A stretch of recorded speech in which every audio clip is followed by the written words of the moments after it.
दिवस आणि रात्र कशी होते. तुम्हाला माहिती आहे सगळ्यांना दिवस. सांगा बरं, एक दिवस किती तासाचा असतो? 24. आहे की नाही? त्यातली रात्र किती तासांची असते? 12. दिवस 12. मग आता दिवस रात्र कशी होतात? कायम दिवसच नसतो किंवा कायम रात्रच नसते. तर तुम्हाला माहितीये ही आहे, तर इकडे बघा, लक्ष द्या सगळ्यांनी. आपण हा समजूया, हा आहे सूर्य आणि ही आहे पृथ्वी. तर तुम्हाला माहितीये पृथ्वी काय करते? स्वतःभोवती फिरता फिरता सूर्याभोवती काय फिरते? गोल. अशी स्वतःभोवती फिरता फिरता ती काय फिरते? सूर्याभोवती गोल फिरत असते. आता बघा, तुम्हाला इथे दिसतंय हा सूर्य आहे. सूर्यापुढे पृथ्वीचा संपूर्ण भाग आलाय का रे? नाही आलाय का? हा बघा, अर्धाच भाग काय आहे तो. कसा दिसतोय तुम्हाला? उजेडात दिसतोय का नाही?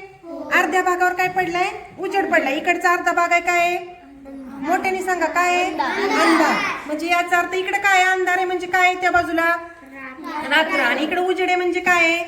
दिवस आहे. म्हणजे आता सध्या दिवस आहे. पण जेव्हाही पृथ्वी स्वतःभोवती फिरता फिरता अशी गोल फिरते तेव्हा हा जो उजेडातला भाग काय जातो? अंधारात जातो. आणि अंधारातला भाग कुठं आला? उजेडात आला. म्हणजे तिथं काय झालं? आता दिवस झाला. आणि जो दिवसाचा भाग होता तिथं काय झाली? आता रात्र झाली. हा म्हणजे पूर्ण आहे, पण छोट्याशा गोष्टीतून तुम्हाला समजलं असेल की दिवस आणि रात्र कसं होतं. कशी होती? जेव्हा पृथ्वीचा काही भाग सूर्यासमोर येतो तेव्हा तिथे काय असतो? दिवस असतो. आणि जेव्हा सूर्याचा प्रकाश जिथं पडत नाही तिथं काय असते? रात्र.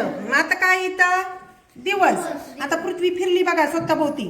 आता दुसरा भाग सूर्यासमोर आला, मग तिथं काय झाले? आता दिवस झाला. आणि दुसऱ्या जे आधी जिथं दिवस होता तिथं काय झाले? रात्र. समजलं का तुम्हाला दिवस रात्र कशी होते? ओके, छान, धन्यवाद.